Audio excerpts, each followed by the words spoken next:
Right, here we go. Hello, everyone who's watching on the recording. Oh, hello. The camera's gone a bit funny. There we go. 2 seconds.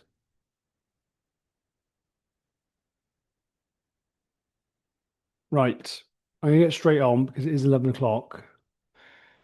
And if anyone comes in, we'll do some coaching. If not, we'll just do this.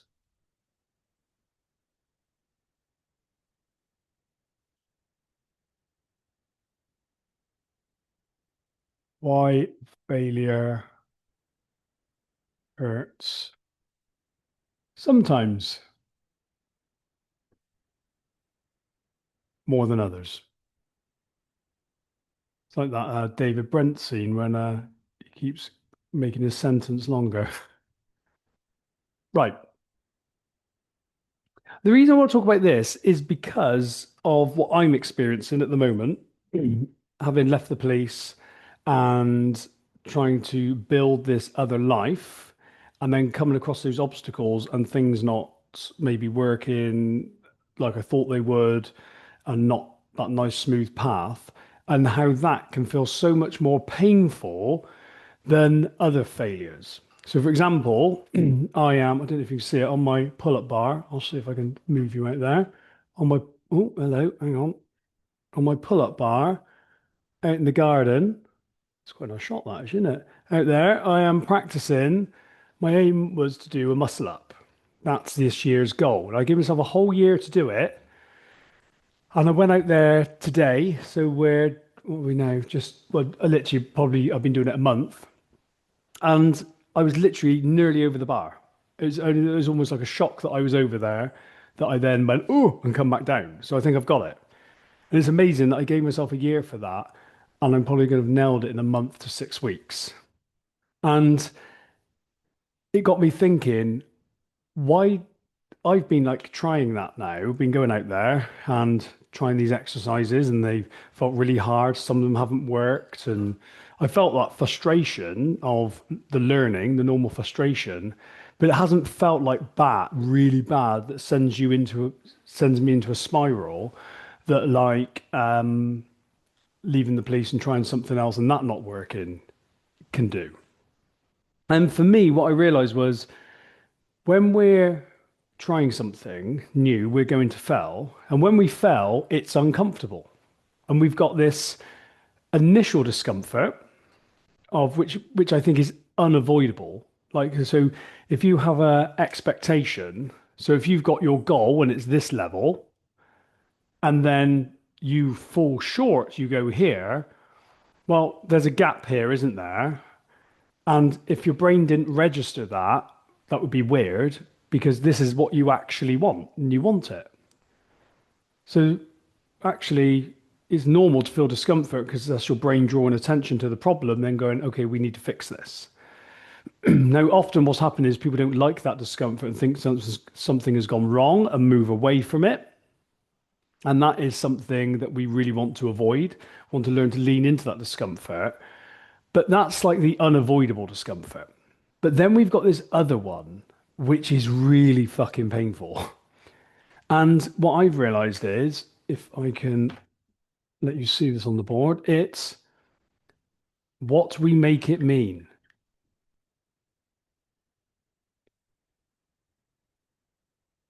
Because I realized doing a muscle up, going out there, if I tried for a year and couldn't do it, I would not give a fuck. And I wouldn't care what anyone thought about that. If I, and I've actually been telling people, oh, I'm trying to do a muscle up. And if they were, and even if someone went, well, you can't do that yet, I literally would not give a shit. I just wouldn't give a shit because I know people that have probably learned it appreciate how hard it is. So they wouldn't judge you. And if someone else did judge me for it, I'd just be like, well, you probably want to get off your fat ass and get on the bar yourself. It just wouldn't bother me. But there's other things that really bother us, like when they don't work, when we fail at them. And what I've come to realize is it is all about what we make it mean, what we make that failure mean. And my wife, who's in the background, she said, she said, she's always said this, like it's about what we make it mean, and I knew it intellectually, but it's a lesson I've definitely had to learn now. But then I thought another question, a lot of thinking going on today. So we got this one, the first one, what we making it mean? Are we making it mean? And then the other thing that, as I was coming back from my pull-up bar after nearly doing the muscle up, was why do we make it mean that? Do we make it mean that? And as I'm writing this question, my head is on fire. It's going and looking at all the times that I've been criticized and it's bothered me because I now have the realization of why it is. And this awareness is huge. It's like a weight off your shoulders. And the reason is, why do we make it mean that? So in this situation, like with leaving the police and creating this new opportunity for myself, building this business and helping people, why, what do I make it mean? Well, I make it mean my automatic meaning is I've failed, I'm a failure, and I've let people down. And it's ironic because I've been coaching so many people that have that belief. It's almost like I really believe it's not our belief, it's a script that we have in our brain. It's just a fucking script that we've been given. So I asked them, why do we make it mean that? And what I realized was when I go out on that bar, one, I don't care whether anyone sees it anyway, but they're not seeing it. I'm down in my garden doing it. If I set that goal and then I never achieve it, no one would ever know anyway, unless I choose to tell them. And obviously, if I choose to tell them, I'm comfortable with them knowing. But there's what I'm doing now, and you may find this with things like in your work in the police, is that when you do these things, you are open to judgment. And that, for me, was the answer. Why do I make it me? This failure, or let me make this clear, this failure, but this, well, no, it's not fair. When something isn't working as you planned it to, the reason it's feeling so bad is because of what you're making it mean. But the reason you're making it mean that is because you attach so much value and weight to it. So often what we're doing is we're fearing the judgment because we're adding weight and value to this thing. And what do we that happen? We then need that thing. So I don't need to muscle up. My life is absolutely fine if I don't. And sometimes when I go up and my shoulders twinge, I think it might be even my life might be better without it. But I don't need it. I just want it. So what there is no attachment to the outcome. If I don't get this thing, I never want it. If I don't get it, I'm just not going to worry. But I believe I can do it if I just stick to the plan, keep going, try something, find out what doesn't work, and then readjust and then maybe ask for help and go like that. And that's exactly what I've done. And you realize this journey for anything we want to create is exactly the same. You have the idea, you go, what do I want? And then you imagine being able to do it and you go, fuck me, that feels really good. So obviously you want it. Then you go out there and you're shit at it and you try something, it doesn't work, and you might feel a little bit of frustration, but you stick at it and you go at it and you try again. And then suddenly, like today, I was doing these pulls where you get on the bar and you pull straight. I just haven't been able to get anywhere. And today I was flying up.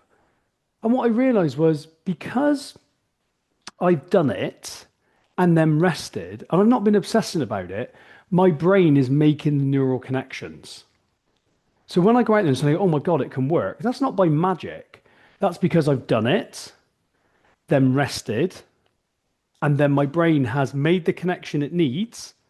That's the only reason we can do something is because the brain makes a neural connection. And then suddenly, bang, I can do it. But the problem is when we need something, we end up being in a rush. We rush past, we rush, rush, rush, rush. And actually, what we do is we get stressed. And when we got cortisol, adrenaline in our system, it actually messes our brain up with that. If we're going, oh, why is it taking so long? It's not happening. I'm not happy with this. I should be further ahead. Well, we're adding chemicals into our brain, these, cortisol, adrenaline, all stuff like that, that is hampering that system. And then I've always said, like, things don't take time, but you think actually that connection that takes, you can't just go out there and create that connection. You have to do it, rest. Then it sets a network. Do it, rest. And then you go, and then suddenly you go, oh, I can do it. But like I said, if you need it and you're in a rush, you're actually going to slow the process down. And I think this is a great example of how with the pull up, I set a year and I've done it nearly in a month. Whereas other things I want quick and then they take longer. And it's all because I need this thing. Because I describe it as there's some, there's, there's unresolved conflict or pain that I'm in me that I'm need this external goal to solve. So in simple terms, one of my limiting beliefs, which has come up through this, which I thought I'd addressed, hadn't come up for a long time, was I'm not capable, I'm useless.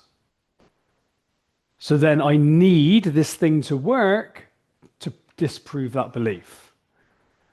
But ironically, it actually never happens. What you need to do is go after this thing, use this goal to bring up that limiting belief, and then you work on that. That's the key. And how do you do that? Well, the first thing is, and the most important thing is bringing awareness to it. You can't just get rid of that belief. I was thinking of it this morning, like if you imagine, if any of you have ever dug a tree out, you've got this tree that's been growing for years and you start digging it out and it is really difficult. It's not moving. You start digging around the sides of it and chopping away at the roots and suddenly it's still not moving. You think, oh, all of this, I'm not moving. You keep going, chop, chop, chop, chop, chop. And then suddenly you're hit a root and suddenly it's really moving. So it's weakened, but it's still not going because there's the tapper root that you need to get to. That's like that long held belief system that's protected you for so long. And then you keep moving it and wiggling it. And then eventually make room so you can chop it off and it's gone. And it leaves space for other things to grow. So you can't just expect these beliefs to disappear. You have to be patient and sit with them. And when you sit with them, it's messy. I've been here this morning crying and being just very emotional because that belief is there and that belief creates a feeling. But when you allow that feeling, then what you do is, and you become aware of that belief, every time it's like rocking that tree stump. You've just rocked it a bit. And then what you do is you go out into the world with the awareness of that belief. That's key. And you see what it creates. And it's the awareness that dissolves it. You don't need to jam positive thoughts in there. You don't need to do that. Often it'll fight back. You just need to create awareness around it and realize it's not true. It's just something that you've chose to believe. So actually going after these goals is the reason a lot of people stop going for their goals because these beliefs come up. But actually, the goal is a great way to bring the beliefs up and then we address them. And that's what we want to bring to coaching because it's very, very challenging to do on your own. And I would say nigh on impossible. I've been coached through this a lot in my time hackers community. And yeah, I think sometimes we just go, there's things that we can't actually deal with on our own. And that doesn't mean that we're weak or anything like that. Actually, that's our greatest strength and we get there so much quicker. Um, so one thing I want to address is like, so we're adding this weight and value. We've got this need because we're making it mean something about us. But what I really want to address as well is why is it when we're going to be exposed to judgment, like when we get fail in front of others, why is that? Why does that become so much? stronger. And this is my theory on it, is our brain makes it mean that we're a failure because it's a protective mechanism. Because then what we do is we stop going out in the world and trying. Then when we stop going out in the world and trying, we're not going to be exposed to fear of judgment. Now, one thing you've got to realize about our brain is there's so much wiring to avoid judgment because in our primitive days, it meant death. And there's a part of your brain called the anterior cingulate cortex, which actually registers like social ridicule judgment as physical pain. So just like if you put your hand in a hot fire, your brain, your hand would withdraw away from that, and your brain would go, "We're never doing that again." And every time you went near that fire, it'd warn you of it, it would create anxiety. That's what happens with judgment. Your brain is registering that judgment as like a physical pain, and it's warning you of it. It's going, we don't want that. So then what I have seen this pattern is the quickest way to avoid all of that, to avoid judgment, is to turn our brain on ourselves, to make it mean that we're a failure. Because when we go, "Oh, I'm a failure, or I'm no good, I've let everyone down," we stop fucking trying. We stop trying. We don't go out there and we don't show up. We don't go and do the thing we love doing. And it's our brain in a really fucked up way trying to protect us because it's going, we don't want to be judged. But what we have to be aware of is we want to move towards that judgment, that rejection.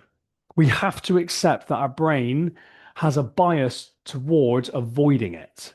Like literally, there's more networks in our brain that are biased towards avoid rather than there is approach. Because approaching things, and that could kill us. Avoiding is generally safe. But nowadays, it's causing us all sorts of problems and making us feel trapped and stuck and really unhappy.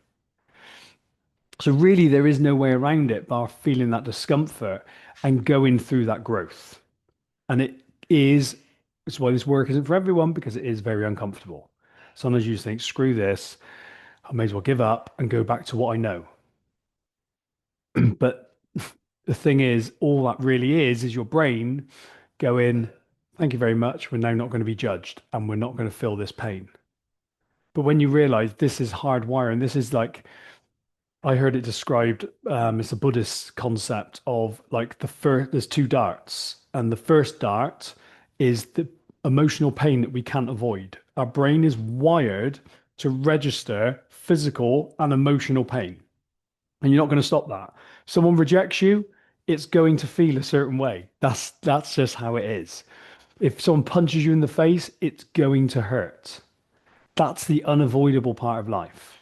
But then we throw the second dart, which is that self-judgment of ourselves, how we're showing up, that we're a failure, we're not worth it, and all that. That is the avoidable bit. But you have to realize you can't judge that side of you because a lot of people judge that side and go, "Why do I do that?" And you think, because your brain's trying, don't ever forget this, your brain is trying to protect you. It's not actually going against you, and it can be. I've been so frustrated and going, why when I'm going towards this thing that I want so much, my brain is creating so much drama over little things that it actually makes me sabotage and stop where I'm going. It's because it's trying to protect you. It is as simple as that. So it makes it mean I'm a failure because, quite simply, I then haven't got to be judged by anyone else. And it thinks that that judgment is far worse. So when you realize that your thoughts about yourself are a protective mechanism, you can then have compassion for them.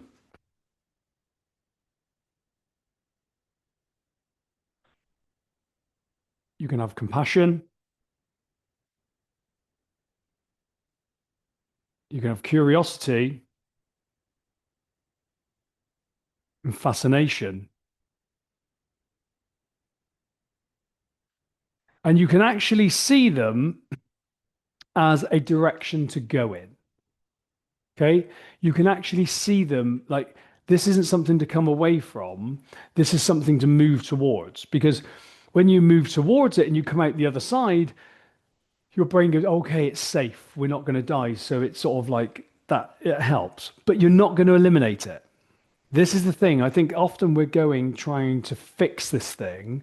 But in life, if you want to grow, if you want to go for promotion, if you want to try new things, if you want to step out from a career that you believe is safe and secure and try something different and go and do other things, you have to realize your brain is going to register this pain. It's going to anticipate it. It's going to create loads of discomfort in an attempt for you not to go after it. And it's going to try and make it mean something about you. Because when it knows how I think of my brain is when I'm going out and I've done a lot of work on what other people think and judgments and become aware of it and just headed into that. And suddenly your brain's going, oh my God, fucking this is terrible. So it just goes, so then it pulls out the sort of emergency hammer, like breaks the glass and pulls out the bloody special weapon of you're a failure, you're letting everyone down. Boom, there you go. Have some of that. And then we just go, oh, we feel loads of shame and we just sink. And then it goes, thank you very much. I can now, we're now safe.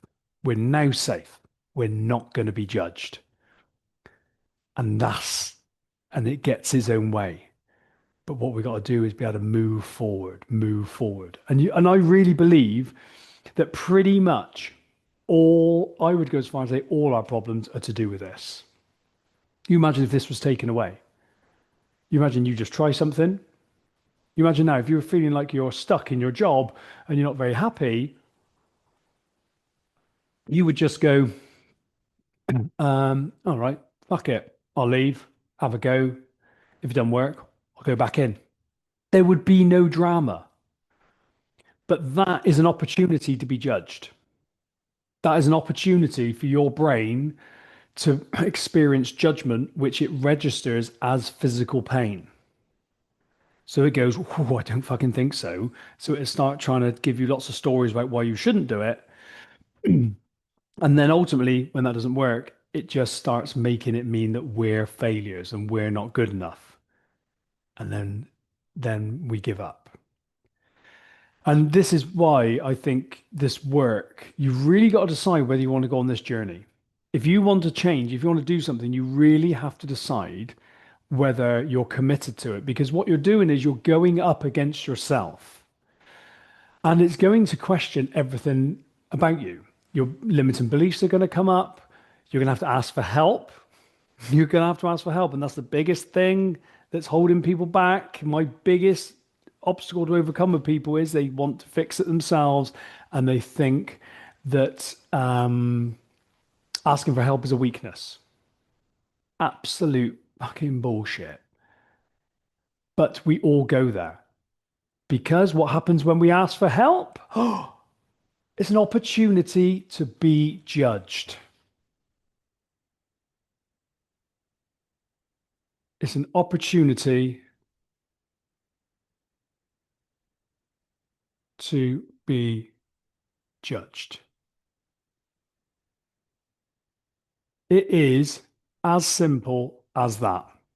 And your brain registers that as physical pain, goes, we want to avoid that. And what we're going to do is we're going to tell us a really nasty story about ourselves. And then you're going to avoid this. And, and this is the bit where you've really got to come to coaching to overcome this. I really like when you get the skills of being able to work through it and identify it and be able to keep moving regardless of it and not in a grindy way, as in like real growth is about realizing you want to go here, you're here, and as you go here, all this discomfort is going to come up because of those limiting beliefs. And as you become aware of them, and just like that root, you start wobbling it and you get free from it, suddenly, boop, you've let go of that belief and now you're aligned. And then when you want to go up again, it's going to be the same. But you suddenly realize it's the process to go through, and you surround yourself with people that's going to support you and going to help you. So suddenly this isn't something you've got to solve on your own. You literally go, who can help me solve this problem? Instead of how do I solve this problem? That can be your first question. But a lot of you won't want to do that because when you ask that question, who can help me with this? You're going to think, your brain's going to go, yeah, but what are they going to think of us that we're struggling? What are they going to think about the fact that we can't do this on our own? What are we going to make that mean? And that is the stuff. What we got to do is realize that is the brain's default. Yes, you're trying to protect me, but what I'm going to do is I'm going to move forward anyway. And really, the key is a commitment. And this is the bit I'm not preaching because it's the bit I struggle with. Commitment to be kind. Because when you're in it, if you're the fixer, when you're in this moment and your brain is sabotaging, you can't see the way out. And then, especially when someone shows you how simple it is, this is what I often find is when we're coaching, some people suddenly have this something they've been struggling with for weeks, months, years.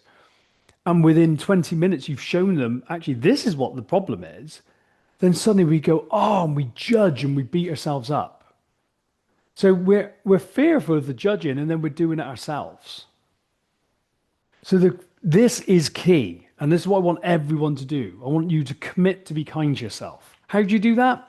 Well, you realize that is going to be your default to go, oh my God, I'm useless, I'm a failure, I'm no good, blah, blah, blah, blah, blah. But then you go, right, there's this other voice, and you're going to go, okay, I hear you, but I know you're just scared. I know you think asking for help is going to mean we could be judged and that it's a weakness, but it's not. I get you're trying to protect me.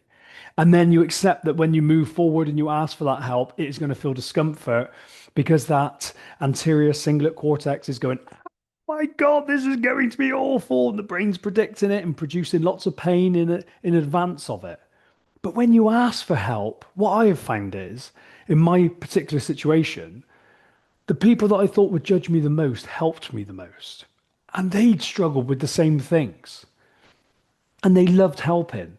And suddenly thought, you find these fucking problems are easy to solve when I just go and find someone else who solved it. Why do we feel the need? I find this quite amazing in myself and in others. Why do we feel the need to solve every problem ourselves?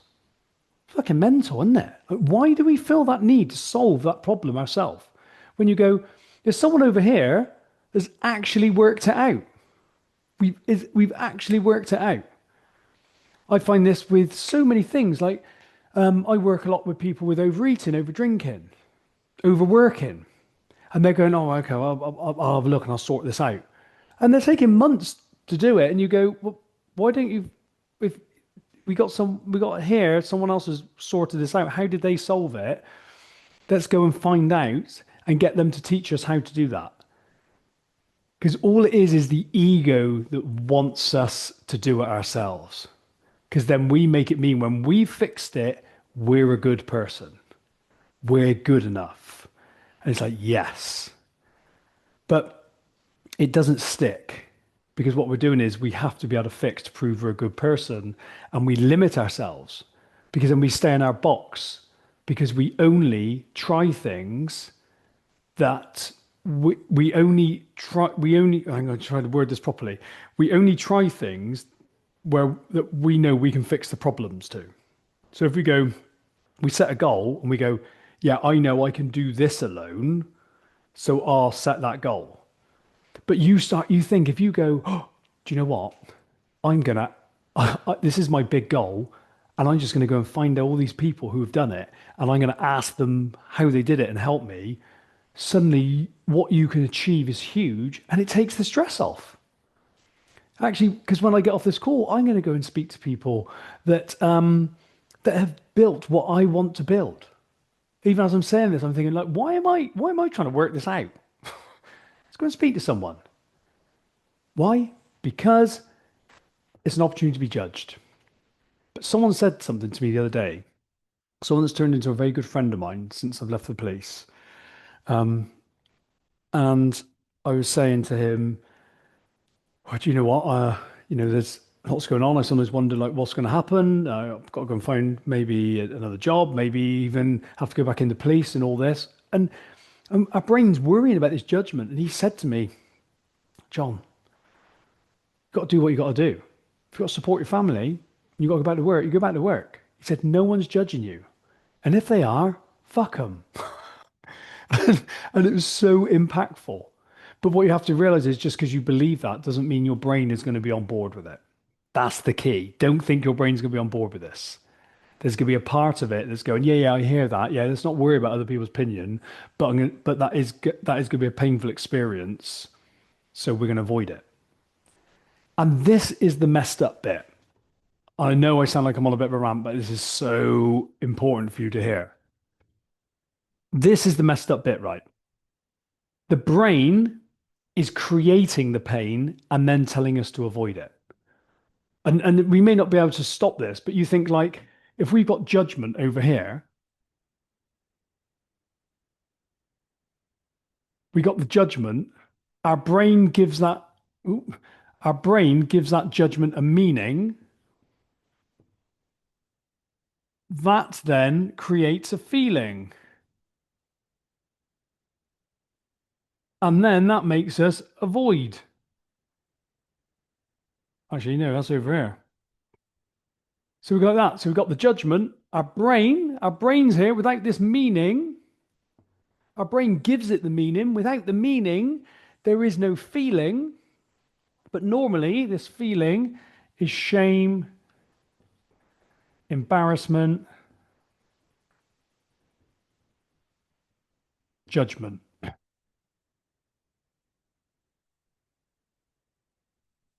So this is what our brain is creating. Someone says words to us, they judge us, it gives it a meaning. It goes, oh shit, we want to avoid that. And then it creates this feeling. Because it's wired from primitive days that judgment means death. Okay. It hasn't updated, it hasn't had the programming update that says it's okay, we're safe. And unfortunately, that update is not coming any fucking time soon. Wish it would, but it's not. It's literally like if you've got an old iPhone, you haven't given it the update, it's like moaning that you can't access the apps on it, the new apps, the new versions, and the new clock or whatever it is. You go, no, you haven't given it the update, it hasn't got the update. So that's what's happening there. This is like in the moment.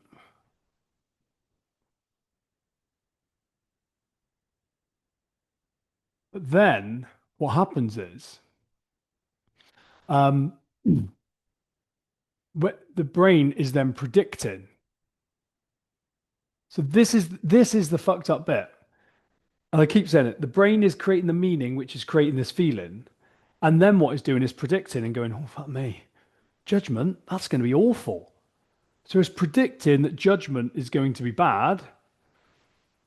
Ooh, judgment equals bad. So then it creates fear. And then we avoid. And then what happens? We feel stuck. Can you see that at the bottom? Let's move that down a little bit.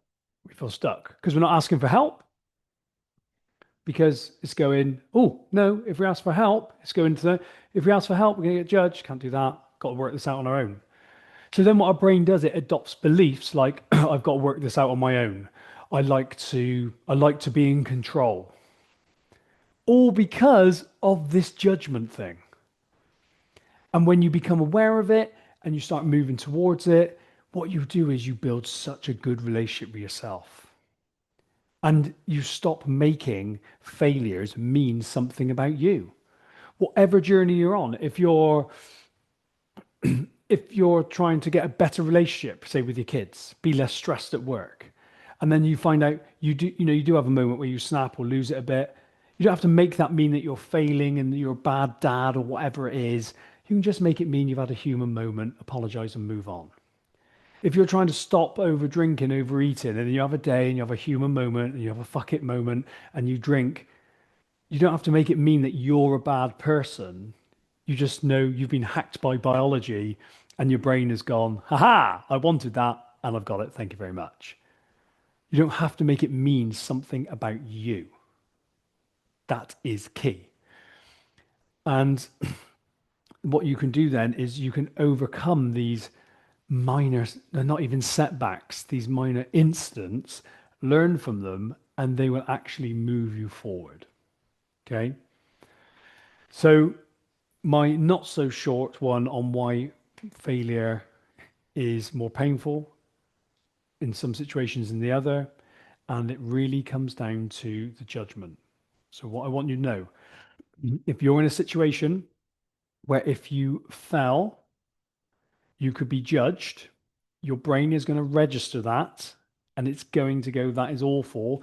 And remember, the brain registers judgment the same as physical pain. So it goes, we want to avoid that. And then what happens is it starts turning itself on itself and saying that we're a failure because if we judge ourselves, then we won't experience that judgment from others. When you become aware of that, then you can move forward and realize this is the programming we're dealing with. It's a bit like at work when you think you should have 14 members of staff and you've got six. You can moan about it, it's not going to change it. You've got to deal with what you got. We're human. This is what we've been given. This is what our ancestors have passed down to us because it promoted survival. It causes us pain now, but we have to accept that and be able to move through that. That's the key. I heard a quote, and I'd like to say who it's from, but I can't remember. And it was this quote that everything about us, everything we experience, makes sense in respect of evolution. It never makes sense in the modern day. Now, when you actually look at judgment, if you watch this and you think this is a load of shit, in reality, it makes no difference. It literally makes no difference. If you go and tell 10 people that it's shit, with the amount of billions of people on the planet, it really doesn't. It's like a drop in the ocean. But our brain hasn't sort of registered that. So I forgot where I was going with that, but there we go. So I hope that helps. And what I'm going to do is I'm going to post this out because no one turned up. I would never post it out, obviously, if people are being coached or anything, because I think this is going to be helpful for people outside of the community as well. So I'm going to post this out. So if you are listening to this and you're not in the stress success community, and you want help with this, just DM me or email me, johnnybevan@outlook.com, JONNYBEVAN@outlook.com. If you're serious about changing this and moving past whatever you're struggling with and you're ready to change, if you're not ready, that's fine. Don't worry. Don't waste your time coming. But if you're ready to change and you feel stuck, you feel trapped, you're feeling like you're a failure, and you've tried everything and it's not working, and you go, and this resonates with you, book a call. Book a call. This works. I promise you it works. Book a decision call. We'll come on. We'll talk about how to